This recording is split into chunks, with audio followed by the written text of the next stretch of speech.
How can I improve my mobile camera lens? This is new to me too. Hi and welcome to episode 69 of the Photography Explained podcast. I'm your host Rick, and in each episode I will explain one photographic thing to you in plain English in less than 10 minutes-ish without the irrelevant details. What I tell you is based on my lifetime of photographic experience and not Google. Well, there's a bit of Google. Before I go on, if you have a question you would like me to answer, just go to photographyexplainedpodcast.com/start. See, I managed to say it this time. Here is the answery bit. You can buy various add-on lenses to attach to a camera phone. These include telephoto lenses, wide-angle lenses, fisheye lenses, macro lenses, anamorphic lenses, whatever they are. These lenses give you creative opportunities with your phone photography and get over some of the optical limitations of such small lenses. Before I go on, I would like to tell you about previous episodes where I covered these different types of lenses. There's stuff in there which was all about normal cameras, about cameras, not phones. The principles of all those things apply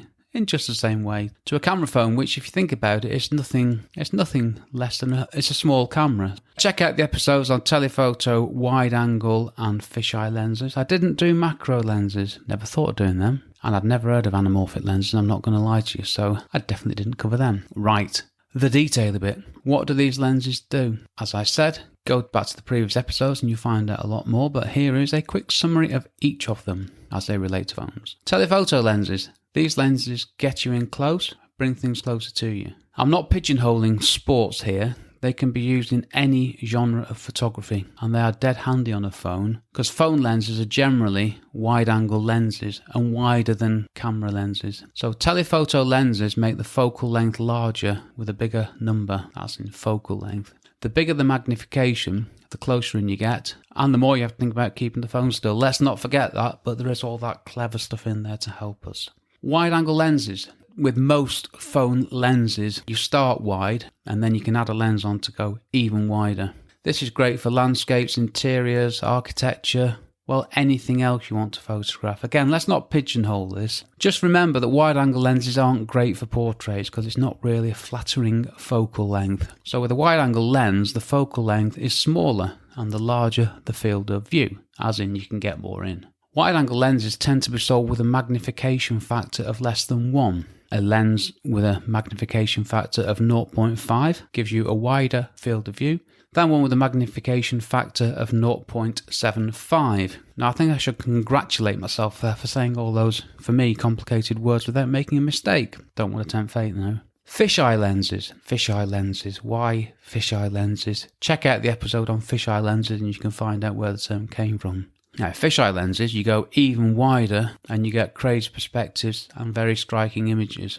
Fisheye lenses can give you a 180 degree field of view and even wider. I found one at 205 and I think I've seen one somewhere that's 230. It's ridiculous. If you think about 180 degrees, if you take a photo with your camera pointing straight ahead at 180 degrees, your feet are in the photo. Madness, isn't it?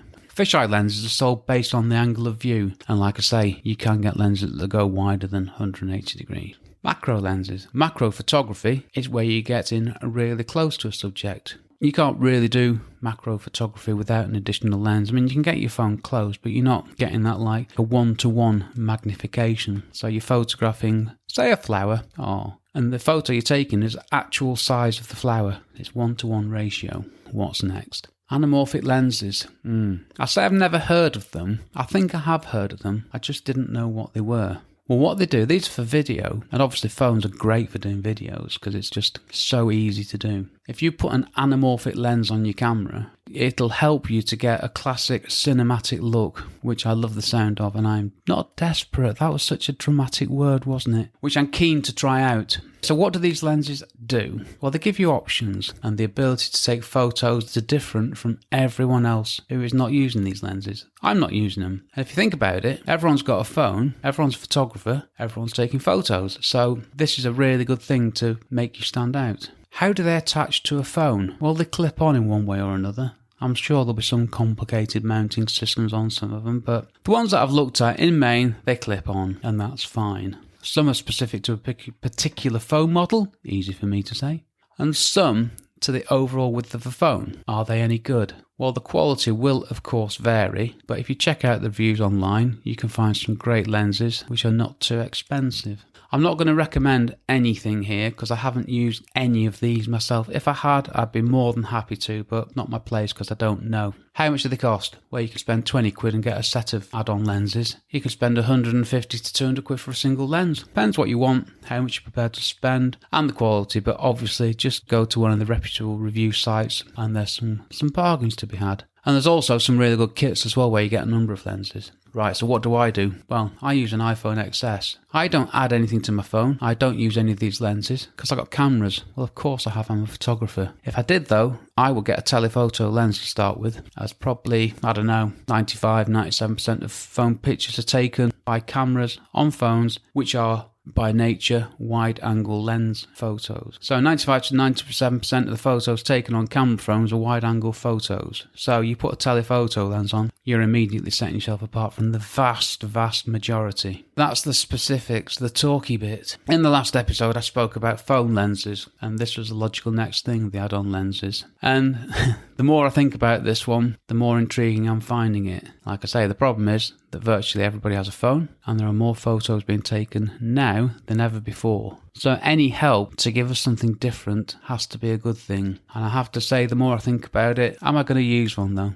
If you've heard previous episodes, which I hope you have, you might have learned by now that in the past I've bought stuff that I didn't need because I like the sound of it. And I'm looking at this now thinking, I'd love one of those anamorphic lenses and do cinematic video, but if you check out the videos that I do, they're never going to be cinematic because it's just me talking to my phone. So I don't need one, so I'm not going to get one. Telephoto lens, will I actually use it? Or will it just be another bit of kit that's got in a box which I've had to put in my car every time I go out that I take back out again and never use? I've been here before. I'm going to hold that thought. There's so many other things that I want to learn and do. But here is my one-line summary. These add-on lenses offer more possibilities and creative opportunities when taking photos with the camera phone. Next episode 70. Blimey, I've got up to episode 70. That's come around quick. Well, I'm going to continue on the phone theme, and I'm going to tell you the apps that I use in my phone photography.